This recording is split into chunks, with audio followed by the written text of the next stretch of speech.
during the Super Bowl that you brought up, Biden unveiled his sort of first TikTok video from his campaign.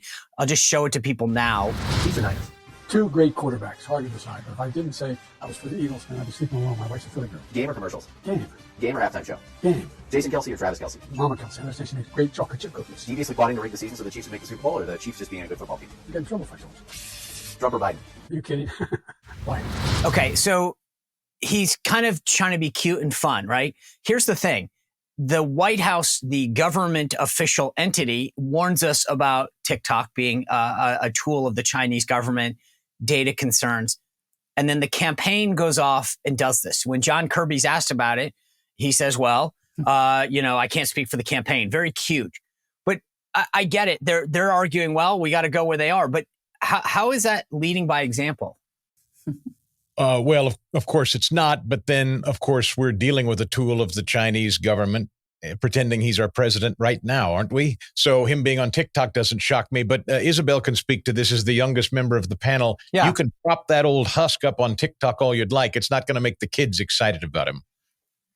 Isabel, what do you think? You obviously, this is where a lot of young Americans are. The Biden administration is making the case, hey, we got to go where they are. But yeah. I think to me, that's the tail wagging the dog, right? I've got two kids. We have this discussion all the time. Well, everyone else has it. It's like, okay, well, so what? That doesn't make it right. My kids aren't on TikTok. They know what I think about it. And they won't be.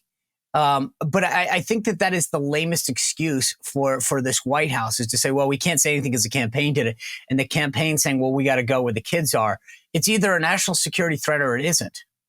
Well, that's the question right there. And I think we're answering this unexpectedly by just asking these questions. It's either a threat or it isn't. And I'll be honest, I don't make a lot of friends talking about my support of campaign messaging or even just talking about the values that we have as conservatives on platforms like TikTok, but it is intimately necessary to preserve any semblance of traditional values for the next generation moving forward. You say most young Americans are on TikTok. The answer is almost every single young American is on TikTok. There are over 150 million Americans who use the app on a regular monthly basis, 70% of whom are Gen Zers. And there's only about 70 million Gen Zers in America. So numerically, that is almost every single one of us getting our news from TikTok, getting understood with campaigns and integrated with campaigns on TikTok, and just understanding our values and what we believe in as Americans on TikTok every day. Long gone are the days where it's silly dances from 2020, because TikTok has actually replaced Google as the #1 search engine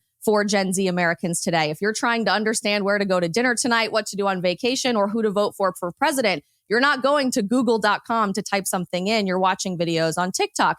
And this national security concern, I 100% understand where people are coming from, especially those of us who might not have intimate experiences with TikTok. We've never used the app. But I have to wonder how much of this is actually a government front to control the narrative of information that we receive every day as consumers of information, because the exact same concerns that they claim to have about TikTok, for which there is no evidentiary support. If you watch all of these hearings from inside of Congress about TikTok, they are unable to present a single documented example of the CCP ever accessing your data through this app. Not once. And yet there's numerous examples of this happening through Meta, which owns Facebook and Instagram, through Google, which controls YouTube, the largest video platform on the planet. We know that Twitter, before the purchase from Elon Musk, was selling our data to the FBI so that our own government could spy on American citizens. Airbnb is selling your data to the Chinese Communist Party, but there's not a single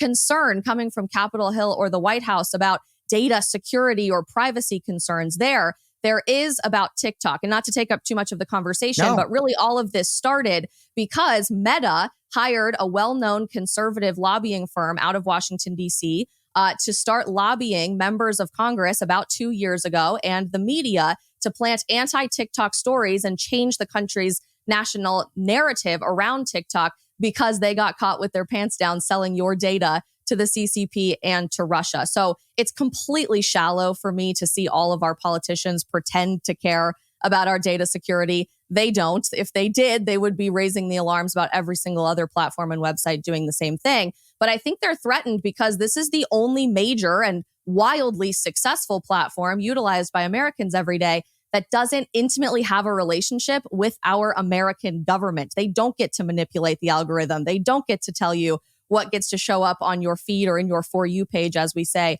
on TikTok. So the truth is, if you want to win over young voters, if you want to reach people where they're at, and if you're interested in getting a message out there that our mainstream media and our American-based social media companies are never going to show you, you have to be present on TikTok. And I have to give kudos to the Biden campaign for understanding that. Well, and Rand Paul said, to Isabel's point, Rand Paul said, you want to lose in a landslide, Republicans declaring war on TikTok is one of the fastest ways to do it. And I would throw in, for good measure, going to war with Taylor Swift or NFL football. Absolutely. We get so caught up in these stupid culture things at a time. There's so much more serious stuff going on right now. We're not going to win a war against TikTok and Taylor Swift. I couldn't agree more with her. Well, you could, on the legislative front, deal with TikTok and the security issues. I get Isabel's point. It's all well taken. But the bottom line is there are things that they could do to ensure that the data is preserved. And that's, have you read, out of curiosity, this ban TikTok bill, the Restrict Act that they're circulating through Congress? Yes, today? and I know, and there's a whole question about whether that was a poison pill to begin with, whether or not they set that thing up to fail. Well, it doesn't even say we want to ban TikTok. Nowhere is that. I know. That's why I'm saying is that it blows my mind that these guys who come up with a goal put a bill for. It's like the border bill. It's not a border bill, right? And yet we go around calling it a border bill. The TikTok bill wasn't. And obviously immediately everybody threw up concerns about that, and there's why. That's what I'm saying. Sometimes they want to be able to say they're doing something, and then they do things in the bill that are not. It's like the Inflation Reduction Act did nothing to reduce inflation, everything to spend money. But they put a nice name on it, and everyone walks around and says, well, it's going to reduce inflation because that's what the title says. Mm-hmm. Kelly, let me ask you this, though. It was interesting riffing off of this for a second, because there was a story in Politico that caught my eye. It said lawmakers weigh a ban on firms lobbying for Chinese companies. Several members of Congress are considering closing their doors entirely to meetings with lobbying firms that represent companies linked to the Chinese military. It's definitely a conversation among members on the China committee, said one Republican member. So there's this thing that the DOD publishes called the Pentagon's 1260H entity list. These are companies controlled. There's no question about it. The government has deemed these companies, and they want to ban meetings with Chinese companies. I got to be honest with you. I think that we've got to stop. This is a free country. You can do what you want. But at the end of the day, there are former government officials and staffers and members of Congress that are lobbying on behalf of entities that are 100% indisputably controlled by China. And I think that there's a point at which, fine, then you have to register as a foreign agent. You should be shunned. China is our enemy. And I feel I cannot, it's interesting because you read this story and it goes on to say, of course, but at the end of the day, all of these big firms are going to come back and go, okay, Congressman, let's play with the money and how much do you like. But I cannot believe that some of these things are up for discussion. Why are we not banning them further?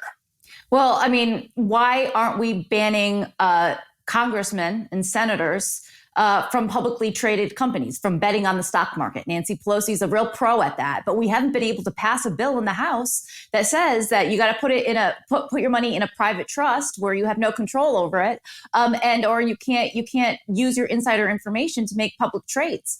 It's just a gross thing about Washington, D.C., right? You get into politics, you want to enrich yourself from it. You don't want to vote in a manner that would be against your own self-interest, and not being able to get a plum lobbying job for a Chinese company is acting in your own self-interest, your own pocketbooks, right? So that's that. But on the TikTok thing, there is no privately owned company in China. It's all the government. Right. And there is a national security risk with TikTok. That's why it's banned from usage on federal phones. The Biden campaign basically said, oh, we're not using our official phones. We got burner phones to put the TikTok videos on. India banned TikTok. There was no big deal banning TikTok. I think that should be brought up in this legislative session because to me, it's not restricting your First Amendment rights. There's multiple platforms that you can do that on. You don't have to be a tool for the Chinese government. Yeah, but I think one of the points that Isabel made that's important is if the government's going to claim that, then they kind of need to start really highlighting it, showing you, okay, here's the underlying. For heaven's sakes, can we just stop and assess the fact that we had a Chinese spy balloon hover over our nation for 8 days? I mean, we're letting Chinese but that's my point. But this is my point. Okay, but Chris, this is land, Sean. This is not a serious government that wants to tackle. It infuriates me. This is the point. There's a Chinese balloon that's going over our country, and while everyone in the government's going, hey, that's neat. We should post a picture. They're literally, do you know what they did? They posted videos on TikTok of the video taking surveillance of us. And the memes were fantastic about that, actually. But the thing is that we do that. They send us COVID. Then we turn around and say, can we buy our drugs and our PPE from you? We shift all of our manufacturing over there. They're literally hiring lobbyists. Electric car batteries. Right, Yep. but and then we sit back.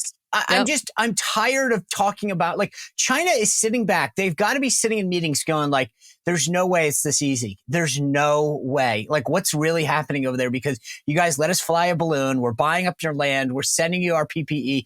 Like, there's got to be a point at which they walk in and they're like, okay, what's really happening? Because this is pathetic.